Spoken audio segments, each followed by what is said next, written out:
Hello friends, unity H में आपका स्वागत है। तो आज हम यूपीएससी प्री जो 2025 के बारे में बात करेंगे। इसमें जानेंगे कि कैसे हम जो है मैक्सिमम स्कोर करें, कैसे हम कट ऑफ को पार करें, और जो हमारे जो हर्डल्स है किसी सेट में जैसे कुछ बच्चों को दिक्कत है, ठीक है, तो उन जो समस्या है उनको किस तरीके से हम दूर कर सकते हैं। ठीक है, तो पहले तो अपन यहाँ पे ये देखेंगे कि भाई क्या क्या प्रॉब्लम है आपको। ठीक है, फिर ये आप कैसे आइडेंटिफाई करोगे इसको, इस प्रॉब्लम को, कि भाई आपके साथ ये दिक्कत हो रही है नहीं हो रही है। ठीक है, तो फिर उसके बाद में कैसे आपकी प्रॉब्लम को सोल्व किया जाएगा, वो सारी चीज़ें अपन देखेंगे। ठीक है, तो सबसे पहली जो बात आती है कि क्या क्या प्रॉब्लम है, तो सबसे पहले जो हिंदी मीडियम के विद्यार्थी है उनके लिए सबसे बड़ी दिक्कत रहती है सबसे सी सेट। ठीक है, सबसे बड़ी दिक्कत है सी सेट। अब सी सेट में जैसे हिंदी मीडियम के जो बच्चे रहते हैं, ठीक है, उनमें इशू ये रहता है कि उनका मैथ वाला जो पोर्शन है वो अच्छा नहीं होता है। ठीक है, और अगर उनको थोड़ा पैसेज के बारे में अगर थोड़ा बहुत हेल्प मिल जाए तो उससे भी एग्ज़ाम निकालने की पॉसिबिलिटी बनती है। ठीक है, तो सबसे बड़ा जो हेडल है वो है सी सेट है आपका। ठीक है, दूसरा जो सी सेट में भी आप देखोगे तो सबसे पहले मैथ रहता है। ठीक है, फिर उसके बाद में रीजनिंग और कंप्रेंशन वाला पार्ट में भी दिक्कत रहती है। पूरा एक्यूरेसी इतना नहीं रहता जितना होना चाहिए एग्ज़ाम निकालने के लिए। ठीक है, तो सबसे पहले देखो सी सेट जो है क्वालिफाइंग नेचर का होता है। इसमें अपने को 66.66 नंबर चाहिए होता है। ठीक है, तो ये लाना भी बहुत मुश्किल होता है। अभी देखोगे जिस तरीके 2023 का पेपर था, ठीक है, 2022 का जैसा पेपर था, तो ये एक बहुत बड़ी डिफ़िकल्टी है यूपीएससी के विद्यार्थियों के लिए, खासतौर से हिंदी मीडियम के लिए। ऐसा नहीं हिंदी मीडियम, आजकल तो इंग्लिश मीडियम सबके लिए ये दिक्कत है। उसके बाद में अगर दूसरी प्रॉब्लम पे अपन जाए तो वो दूसरी दिक्कत ये है कि बच्चों के साथ कि जैसे मान लो बहुत सारे बच्चों का ऐसा होता है कि सी सेट निकल जाता है तो फिर जीएस की कट ऑफ में उनके नंबर जो है हर साल ऐसा होता है कि कभी उनके 2 क्वेश्चन का नंबर कम पड़ गए, ठीक, 2 क्वेश्चन कम रह गए, कभी 5 क्वेश्चन। मोस्टली जो मैंने देखा कि सीरियस जो बच्चे रहते हैं वो इस रेंज से ज़्यादा बाहर नहीं रहते हैं, 1 क्वेश्चन से लेके 10 क्वेश्चनों के रेंज में। ठीक है, ये मान के चलो कि 1-2 नंबर से लेके 20 नंबर के बीच में। तो अब बात ये रहती है कि जैसे बच्चे बहुत, जैसे मैं खुद अपना बताता हूँ, जैसे अगर मैंने 2018 में जब पहली बार अटेम्प्ट दिया था तो तब मेरे 49 समथिंग ऐसे नंबर आए थे। तो 10 नंबर मैंने जब 2019 का अटेम्प्ट दिया तो मेरा 1 साल में पूरे ओनली 10 नंबर ही बढ़ पाए। तो ये चीज़ समझना पड़ेगा कि साल भर मेहनत करने के बावजूद अगर आप 10 नंबर बढ़ा रहे हैं तो स्वाभाविक सी बात है। फिर तो जैसे मान लो कि मेरे 49 नंबर आए थे, तो वहाँ से कट ऑफ के मतलब 100 के समथिंग जाने के लिए तो फिर 5 से 7 साल लग जाएँगे। तो मेरा कहना मतलब है कुछ ना कुछ तो ऐसी चीज़ें हैं जो आप लोगों को ज़रूर सीखनी चाहिए। जिनका जो है सी सेट हो जा रहा है, देखो पहली डिफ़िकल्टी है कि भाई सी सेट ही नहीं हो पा रहा, तो उसके लिए भी सॉल्यूशन अपन देखेंगे। ठीक है, दूसरी चीज़ है कि भाई जिनका सी सेट निकल जा रहा है कि उनका जीएस का कट ऑफ नहीं निकल पा रहा है, तो उसके लिए भी जो यूनिटी एस है आपके लिए कुछ एक अच्छे-अच्छे प्रोग्राम ला रही है ताकि आप जो है क्वालीफ़ाई कर सको इस एग्ज़ाम को। ठीक है, बहुत अच्छे नंबरों से कर सको। बात ये नहीं कि क्वालीफ़ाई करो, आप बहुत अच्छे नंबरों से कर सको। बहुत सारे बच्चों को जैसे हिंदी मीडियम में दिक्कत रहती है कि बहुत सारे अटेम्प्ट दे लिए, पीटी नहीं निकला अभी तक। ठीक है, ये होता है दिक्कत, कोई बड़ी बात नहीं है इसमें। ठीक है, तो ये दूसरी जो प्रॉब्लम है कि जीएस में जिन बच्चों के साथ ये दिक्कत रहती है। तीसरी जो प्रॉब्लम है, ये समझनी पड़ेगी कि बच्चों के साथ क्या है कि मटेरियल का भंडार है। मतलब डिस्ट्रिक्ट मजिस्ट्रेट बनने की जगह या डिस्ट्रिक्ट कलेक्टर बनने की जगह वो क्या बन जाते हैं, मटेरियल कलेक्टर बन जाते हैं। और ये मेरा मानना है कि 99% बच्चों के साथ दिक्कत होती है कि वो कौन सी बुक पढ़े, क्या नहीं पढ़े। भाई यूपीएससी यहाँ से पूछ रहा, कभी कोचिंग वालों का मटेरियल पढ़े या फिर एनसीईआरटी पढ़े, क्या पढ़े, मतलब बच्चे इसी में ही भ्रमित रहते हैं। उनके पास में एक भी ऐसा कोई प्रमाणिक सोर्स कोई बताता भी नहीं है। ठीक है, सब मिसगाइड करते हैं। कोचिंग वाले बोलते हैं कि हमारा मटेरियल पढ़ो, यूट्यूब पे जाओगे तो आप वहाँ पे सब लोग ये बोलते हैं कि भाई द हिंदू पढ़ो, इंडियन एक्सप्रेस पढ़ो। अब जो बेचारे हिंदी मीडियम के विद्यार्थी होते हैं उनको पहली बात इंग्लिश ज़्यादा समझ भी नहीं आता। तो कैसे जो है हिंदी मीडियम वाले जो बच्चे होते हैं उनके लिए करंट अफेयर तो एक बहुत बड़ी दुविधा होती है।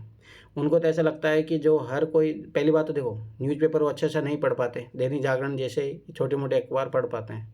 अब उसमें क्या होता है कि वैसे न्यूज़ होती नहीं है जो यूपीएससी के लायक होती है। तो बच्चों को ये दिक्कत होती है कि भाई कौन सी न्यूज़ मेरे लायक है, कौन सी नहीं है, इसके बारे में भी जो है बच्चों को आइडिया नहीं रहता है। तो ये बहुत बड़ी दिक्कत है, करंट अफेयर को भी लेके बहुत सारे बच्चों को दिक्कत रहती है। दूसरी बात, भाई जो ऑथेंटिक सोर्स है वो कौन से पढ़ने चाहिए। हिस्ट्री के लिए मार्केट में 10-10, 15-15 बुक है, पॉलिटी के लिए 10-10 बुकें हैं। ठीक है, फिर दूसरी बात ये रहता है कि जो टॉपर है बस वो एक बता देते हैं भाई ये ओनली यही पढ़ो, तो क्या उससे आपका काम चलेगा। तो इस तरीके का भी दिक्कत रहती है जब मटेरियल कलेक्टर आप बन जाते हैं। दूसरी बात आती है, चौथा जो है पॉइंट है कि स्ट्रेटेजी को लेके, भाई कौन से टाइम में कौन सी चीज़ करनी चाहिए और कब तक कौन सी चीज़ कंप्लीट हो जानी चाहिए, इसको लेके भी दिक्कत रहता है। जैसे बहुत सारे बच्चों के मैंने डाउट देखे कि ऐसा होता है कि वो जीएससी जीएस पढ़ रहे हैं, सीसेट को पढ़ ही नहीं रहे। या बहुत बार ऐसा होता है कि सीसेट का इतना ज़्यादा फोबिया हो जाता है कि वो जीएस को ही नहीं पढ़ते हैं। ठीक है। तीसरी चीज़ ये होती है कि मेंटेन नहीं कर पाते अपने डेली के शेड्यूल को, जो है मेंटेन नहीं कर पाते हैं कि कैसे अपन बैलेंस करके चले। ठीक है। तो ये जो प्रॉब्लम्स है ये एक सामान्य से सभी स्टूडेंट में जो है जगजाहिर रहता है। दूसरी बात है कॉन्फिडेंस नहीं आता है, तैयारी बहुत कर ली है, बहुत सारे फैक्ट रट लिए हैं, उसके बावजूद भी ऐसा लग रहा है कि नहीं क्या होगा, कि फैक्ट ही है यूपीएससी के लिए एग्ज़ाम को निकालने के लिए। तो ये जो सारी चीज़ें हैं इसके बारे में आपको जानना बहुत ज़रूरी है कि भाई क्या क्या दिक्कतें हो रही है, आपका फैक्ट लेवल कैसा है, क्या फैक्ट कितना चाहिए, क्या यूपीएससी एग्ज़ाम की डिमांड क्या है। ठीक है। फिर दूसरी बात ये रहती है कि बच्चों के माइंड में जैसे अभी पीटी का टाइम है, अभी कुछ लोग मेंस को लेके पढ़ रहे होंगे, नहीं अभी मेरा ऑप्शनल नहीं हुआ, ये सारी चीज़ें नहीं हुई है। तो प्लानिंग जो है उसको लेके कैसे एजुकेशन करें। फिर दूसरी बात कि भाई इंपॉर्टेंट थीम क्या होती है, बच्चों को ये भी नहीं पता होता कि सारी चीज़ें सब कुछ नहीं पढ़ना होता है, और वो किस तरीके से आप टारगेट करोगे वो भी बहुत बड़ी बात होती है। तो फिर पहले तो अपन ये जानेंगे कि भाई ये प्रॉब्लम आखिर में है क्यों। ठीक है। तो सबसे पहले बात लेते हैं अपन सीसेट की ही बात लेते हैं। देखो सीसेट का ऐसा है कि जैसे मैं खुद बताता हूँ, मेरा लगभग 4 बार से मेरा जीएस निकला। ठीक है। पर सीसेट के कारण मैं 3 बार जो मेंस नहीं लिख पाया। ठीक है। तो सीसेट बहुत बड़ी प्रॉब्लम है, आपको जो रोक सकती है। ठीक है। ये मेरे साथ ही नहीं, बहुत सारे बच्चों के साथ हुआ। तो सबसे पहले तो ये बहुत बड़ी प्रॉब्लम है कि आपका जीएस का कट ऑफ निकल जा रहा है, उसके बावजूद जो आपका सीसेट नहीं निकल पा रहा है। तो जो मैंने तो देखा, आप लोग भी देखोगे कि ये प्रॉब्लम रहता है। सबसे पहले जो गड़बड़ी रहती है सीसेट में, सबसे बड़ी दिक्कत ये रहती है कि हम इसको जो एग्ज़ाम की जो डिमांड है उसके अकॉर्डिंग जो है इसको प्रॉपर टाइम नहीं देते हैं। सबसे बड़ी गलती जो मैंने भी की है और मुझे पता है कि बच्चे यही करते हैं। जैसे मोस्टली जो देखना कि अरे आखिरी में पढ़ लेंगे सीसेट हो जाएगा, ऐसा कुछ ही नहीं है। मैं खुद एक इंजीनियरिंग स्टूडेंट हूँ, एनआईटी से पास आउट हूँ। उसके बावजूद भी 2018 में ऐसा था मेरे 100 नंबर आ गए थे। बहुत बार ऐसा भी होता है कि फिर ओवर कॉन्फिडेंस आ जाता है, ओवर कॉन्फिडेंस के भी शिकार हो जाते हैं बच्चे। तो फिर वही होती है कि दिक्कत होती है, और आप उनके लास्ट में जाके पढ़ते हैं तो उससे फिर दिक्कत आती है। तो सबसे बड़ी है टाइम मैनेजमेंट की बात, कि अपन सीसेट को टाइम मैनेजमेंट नहीं दे पाते। दूसरी बात ये है कि जैसे हिंदी मीडियम के बच्चों के लिए मैथ के बहुत टॉपिक ऐसे होते हैं जो समझ में नहीं आते। ठीक है। रीजनिंग के कुछ टॉपिक होते हैं जो बहुत यूपीएससी कभी हार्ड लेवल भी पूछ लेती है। कंपैरिजन में ये ऐसा होता है कि जो यूपीएससी जो लैंग्वेज है उससे उसी को समझ में नहीं आता, एग्जाम में पहली बार जाके पढ़ते हैं तो पता ही नहीं लगता है, पैसे से पढ़ने बैठते हैं तो वो सारी चीज़ें भी दिक्कत होती है। तो इसके कारण जो है सीसेट की डिफ़िकल्टी बहुत ज़्यादा बढ़ रही है। फिर वही है कि ऑथेंटिक सोर्स कुछ है नहीं, कुछ बोलते हैं कैट के क्वेश्चन लगा लो कोई एमबी वाले क्वेश्चन लगा लो, कोई ये लगा लो, यूपीएससी वहाँ से पूछ रही है, यहाँ से पूछ रही है। तो लोगों को जो सीसेट को लेकर, जो सोर्स को लेके भी बहुत ज़्यादा दिक्कत है। पहली बात तो सीसेट को लेकर कुछ है भी नहीं, कोई गिनी-चुनी जो है कोचिंग संस्थान है उसी के बच्चे उसी का ही पढ़ते हैं। अब उसमें भी दिक्कतें हैं। ठीक है। तो ये चीज़ समझना पड़ेगा कि भाई ये दिक्कत है। पहले तो आपको ये आइडेंटिफ़ाई करना पड़ेगा भाई सीसेट दिक्कत है। सीसेट में दिक्कत ये होती है कि भाई हम क्वालीफाइंग नंबर ही नहीं ला पा रहे। क्वालीफाई नंबर क्यों नहीं आ रहे? क्या तो हम जो मैथ के जो टॉपिक उस पे अच्छे से कमांड नहीं कर पाए, रीजनिंग के टॉपिक अच्छे कमांड नहीं कर पाए, प्रैक्टिस नहीं कर पाए उस लेवल की, या कंप्रेhension को अच्छे से हमने समझा नहीं है। तो ये जो सारी दिक्कतें हो रही है उसके कारण क्या सीसेट बहुत ज़्यादा डिफ़िकल्ट होता जा रहा है। ठीक है। दूसरी बात आती है भाई जीएस का, जैसे कुछ बच्चे होते हैं भाई चलो ठीक है सीसेट हो गया, जीएस नहीं निकल रहा है। अब जीएस में वही उनकी ट्रेडिशनल अप्रोच रहती है कि पूरे एकदम नोट्स पढ़ो, मार्केट से टेस्ट सीरीज लगाओ। ठीक है। हाँ, ये भी एक प्रॉब्लम है कि कौन-कौन सी टेस्ट सीरीज लगाएँ, उसका भी मैं सॉल्यूशन बताऊँगा। तो फिर वही दिक्कत रहती है कि बच्चे जो होते हैं कि एनसीईआरटी भी पढ़ रहे हैं, उसके बाद स्टैंडर्ड बुक भी पढ़ रहे हैं, कोचिंग का मटेरियल भी पढ़ रहे हैं। ठीक है। अब वो इतना और बर्डन ले लेते हैं तो स्वाभाविक सी बात है कि उनके पास फिर इसीलिए 15-15, 16 घंटे वो लाइब्रेरी में भी बैठे रहते हैं। आउटपुट आता नहीं है, फ्रस्ट्रेशन होता है। बहुत ज़्यादा दिक्कत होती है कि घरवालों से दूर रह के आप 1-1 साल पूरा तैयारी कर रहे हो, उसके बावजूद आपके जो जीएस का कट ऑफ नहीं निकल रहा है। तो वो कौन से स्मार्ट वे होते हैं उनको आपको सीखने की ज़रूरत है, कि आप कैसे स्मार्ट वे से आराम से कम इनपुट में आप मैक्सिमम आउटपुट ले सकते हो। ठीक है। तो ये चीज़ याद रखो, जीएस के लिए यही चीज़ है, बहुत ज़्यादा नहीं पढ़ना है, कम पढ़ना है, बार-बार पढ़ना है, पर कैसे उसको यूटिलाइज़ेशन करना है वो बहुत ज़्यादा ज़रूरी है। ठीक है। फिर वही है कि अगर आप जैसे ही इस कॉन्सेप्ट पे आओगे कि मिनिमम इनपुट मैक्सिमम आउटपुट, तो वैसे जैसे आओगे ये प्रॉब्लम आपकी दूर हो जाएगी। आपको पहली बात, दूसरी बात एक चीज़ याद रखना, सबसे जो बड़ी चीज़ होती है आपके जीवन में भी, ठीक है, और इस एग्ज़ाम को क्रैक करने के लिए भी सबसे बड़ी चीज़ होती है ट्रस्ट, ठीक है। आपको ट्रस्ट होना चाहिए। अभी ट्रस्ट कौन देगा? जो आपको मेंटर होगा। मेंटर बहुत ज़रूरी है।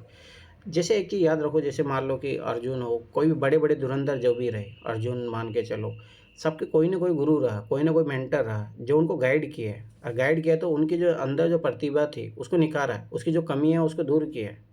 तो आपके जीवन में एक मेंटर होना बहुत ज़रूरी है, ताकि आप जो मटेरियल कलेक्टर बन जाते हो, उनसे आपको बचाए। मार्केट की जो चीज़ें हैं, बहुत सारी जो चीज़ें चल रही हैं, उनसे बचाए आपको। तो एक मेंटर की आपको बहुत ज़्यादा ज़रूरत है, जो आपको बताए कि नहीं यही पढ़ना है, और फिर उस पे आप ट्रस्ट रखिए। जब आप ट्रस्ट करोगे, मेंटर की बात मानोगे, तो आपकी जो ये चीज़ें प्रॉब्लम है, जो मटेरियल कलेक्टर बन जाते हो, उससे आप बाहर निकलोगे। सबसे बड़ी चीज़ ये है, जो बच्चों को, हर किसी को सीखना चाहिए। नहीं तो बहुत सारे बच्चे जो इसी परेशानियों में परेशान रहते हैं, कौन सी बुक पढ़े, कौन सी नहीं पढ़े। कोई टीचर अलग बता रहा है, किसी तीसरे व्यक्ति के पास जा रहे हो तो कुछ अलग बता रहा है। तो ये बहुत सारी दिक्कतें रहती है, ठीक है। उसके बाद में आते हैं कि भाई कैसे क्या मार्केट से कोई टेस्ट सीरीज लगानी चाहिए, नहीं लगानी चाहिए, तो लगानी चाहिए तो कौन सी लगानी चाहिए और कब लगानी चाहिए। ये चीज़ भी याद रखो, हर चीज़ का एक टाइम होता है। आज एक स्टूडेंट ने कॉल किया कि सर मुझे टेस्ट सीरीज लगानी है। मैं बोला कि ये टाइम है लगाने का अब? बोला नहीं सर मुझे तो लगानी है अब। तो अब देखो यही बात होती है। अब मेरे अनुसार जो है, अभी जो है टाइम लगाने का जो है, फुल टेस्ट ज़रूर लगा सकते हो आप, पर अभी आप मार्च में खड़े हो, मिड मार्च, आज लगभग 15 मार्च आज है, तो मिड मार्च में आ चुके हो। अगर कोई अभी से सोच रहा है कि मैं धीरे-धीरे सेक्शनल टेस्ट लगाऊँगा, तो वो ओनली क्या करेगा, फिर टेस्ट टेस्ट लगाएगा और उसका बस ओनली लगाएगा, नंबर देखेगा, डिमोरलाइज़ होगा, फिर उसको लगेगा मेरे तो पढ़ाई नहीं हो रही, मेरे नंबर ही नहीं आ रहे। फिर मार्केट में जाएगा, सोर्स बढ़ाएगा, ठीक है। तो वही फिर क्या बनेगा, डिस्ट्रिक्ट कलेक्टर की जगह मटेरियल कलेक्टर बनेगा। ये आप लोग समझो, कोचिंग जो है, कोचिंग मार्केट है, आप लोग समझते नहीं हैं। सबसे पहली चीज़, एक चीज़ याद रखना, जब भी आप मार्केट में जाते हो, देखो ये मतलब मार्केट इकोनॉमिक्स है कि आप मार्केट में जाओगे तो सबसे पहले आपको ये एहसास दिलाया जाएगा कि आपके पास ये है नहीं। तो जैसे आप टेस्ट ही देते हो, सबसे पहले क्या लगता है आपको, अरे यार, अब मेरे पास तो नॉलेज ही नहीं है, मुझे तो ये आता ही नहीं है, अरे ये तो जो क्वेश्चन पूछा है मेरी बुक में है ही नहीं। तो फिर वो क्या क्रिएट कर रहे हैं, आपको ऑटोमेटिक आपका डिमांड क्रिएट कर रहे हैं, ताकि आप उनकी बुक्स खरीदो, समझ में आए, उनकी टेस्ट सीरीज खरीदो, उनके जो नोट्स खरीदो, उनकी जो है कोर्सेज़ खरीदो। ये चीज़ समझो, ये वहाँ आपका जो पर्पज़ है एग्ज़ाम को क्रैक करवाना नहीं है। यही चीज़ आपको समझनी है। उनका पर्पज़ है आपके लिए, उनके लिए डिमांड क्रिएट करना। देखो मार्केट इकोनॉमी है, डिमांड सप्लाई का खेल होता है। तो ये चीज़ें समझनी है, ठीक है। अब देखो इन चीज़ों का, अगर आपको भाई स्वाभाविक सी बात है सॉल्यूशन जानना है, आप चाहते हो किसी एग्ज़ाम को आप क्रैक करो, भाई कम इनपुट में मैक्सिमम आउटपुट कैसे आए। तो सबसे पहले सीसेट के लिए हमारा प्रोग्राम है, कंप्रेंशन के लिए पूरा एक डेडिकेटेड प्रोग्राम है, ठीक है। 2011 से लेके 2024 तक एक-एक क्वेश्चन आपको करवाया जाएगा, ठीक है। और आप उसको, कुछ डेमो वीडियो भी आपको मिलेगी आपको, ठीक है। साथ में ये है कि कैसे जो एक्यूरेसी जो है 27 जो पैसेज आते हैं, उसमें कैसे आप 25 प्लस सही करो। ऐसे नहीं, मेरे बहुत सारे स्टूडेंट का रहा है कि उन्होंने 25 प्लस क्वेश्चन जो है सही किए हैं, ठीक है। तो ये एक्यूरेसी जो हिंदी मीडियम के जो बच्चे हैं, उनके लिए यहाँ से आप आराम से क्रैक कर सकते हो। दूसरी बात, रीजनिंग के कौन से ईजी पार्ट है, जो ऐसे क्वेश्चन होते हैं बहुत हल्के होते हैं, बस उनके पीवाईक्यू को आप कर लो। तो 1993 से लेके 2024 तक जो है पीवाईक्यू भी करेंगे रीजनिंग के, मैथ के। फिर कहाँ से जो है सीसेट का सोर्स, बेस्ट सोर्स कौन सा है, तो वो भी आपको जानने को मिलेगा कि कौन सा बेस्ट सोर्स है। तो आप जब ये कोर्स ज्वाइन करोगे तब आपको ये चीज़ मिलेगी, ठीक है।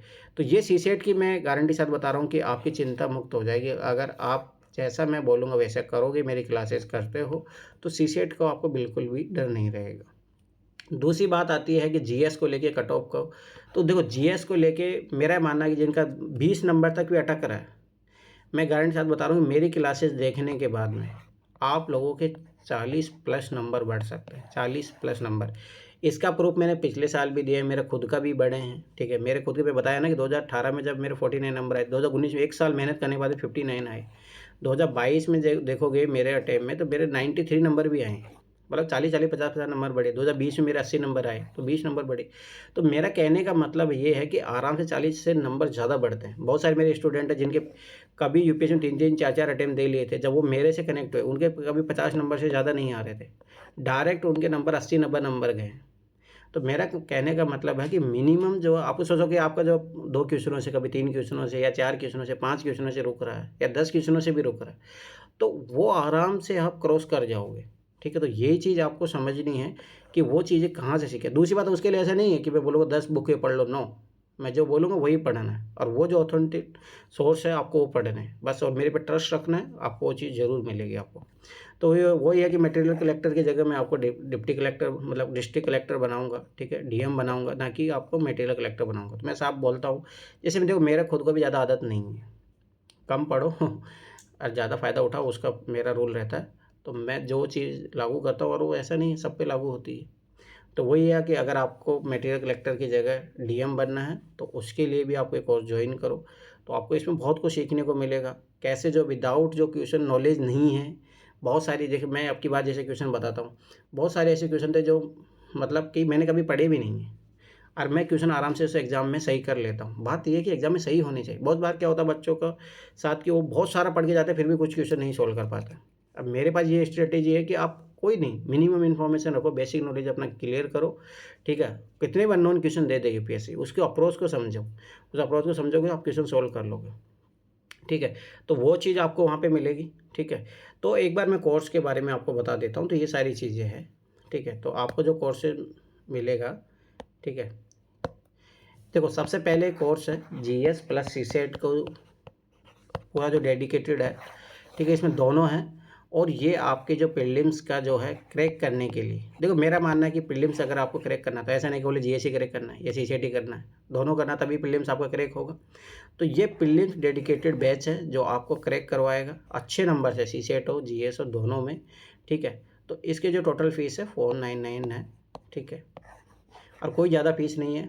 इतना मैं गारंटी बता रहा हूँ कि ये आप जैसे करोगे ना ज्वाइन, तो लगभग मैं आपके जो पीटी का, आप प्रीलिम्स का टेस्ट सीरीज ज्वाइन करते हो, सोचो ये वो कम से कम भी कोई भी मिनिमम से मिनिमम टेस्ट सीरीज 10,000 से कम नहीं है। ओनली टेस्ट सीरीज, और मैं गारंटी साथ बता रहा हूँ उनसे, जो आप ये पीटी जो टेस्ट सीरीज मार्केट में जो मेंटरशिप है, जो भी XYZ चल रहा है, पीटी के नाम पे जो आपसे मान लो टेस्ट सीरीज लिया जा रहा है, उसमें कितने क्वेश्चन आते हैं, कितने क्वेश्चन आप सोल्व कर पा रहे हो? पर मैं गारंटी साथ बता रहा हूँ कि इतने में आप सोचो जीएस और सीसेट दोनों को क्रैक कर पाओगे, पहली बात। दूसरी बात ये है कि कुछ जो है कि बच्चों को ऐसा लगता है कि भाई जीएस का ओनली सर हमें चाहिए, सीसेट का हमारा बहुत अच्छा है, तो उनके लिए है जो है जीएस जो है कंप्लीट जो उसमें रहेगा, आपको उसमें पीडीएफ भी मिलेगी, ठीक है? बहुत कुछ ऐसी चीज़ें मिलेगी जैसे कैसे क्वेश्चन को विदाउट जो नॉलेज आप क्वेश्चन सोल्व कर सकते हो, ठीक है? कहाँ, मतलब कोई ज़रूरत नहीं करंट अफेयर का बहुत ज़्यादा पढ़ने की। गवर्नमेंट स्कीम जो है विदाउट जो मेरे जो कुछ चीज़ें हैं, मेथड है, ठीक है? कैसे एग्जाम जो यूपीएससी का माइंडसेट समझते हो, कैसे हम क्वेश्चन को डील करेंगे। तो ओनली अगर आप जीएस का ज्वाइन करना चाहते हो तो 3499 है, ठीक है?